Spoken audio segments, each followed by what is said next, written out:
যদি সাবান একজন মানুষ হতো।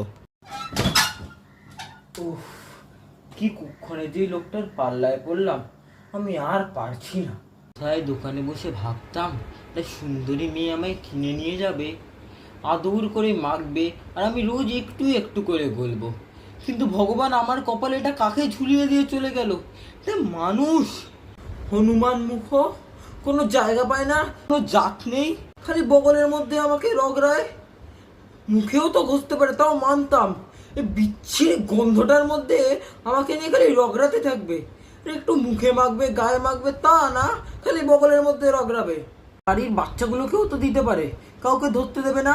খালি নিজের পাপ ধোয়ার জন্য আমাকে কিনে এনেছে, নিজের তো পাপ ধুলোই না, সঙ্গে আমাকে পাপি করে দিল। আমি বলে রাখছি, একদিন সুযোগ পেলেই জলের পাইপলাইন দিয়ে পালিয়ে যাব।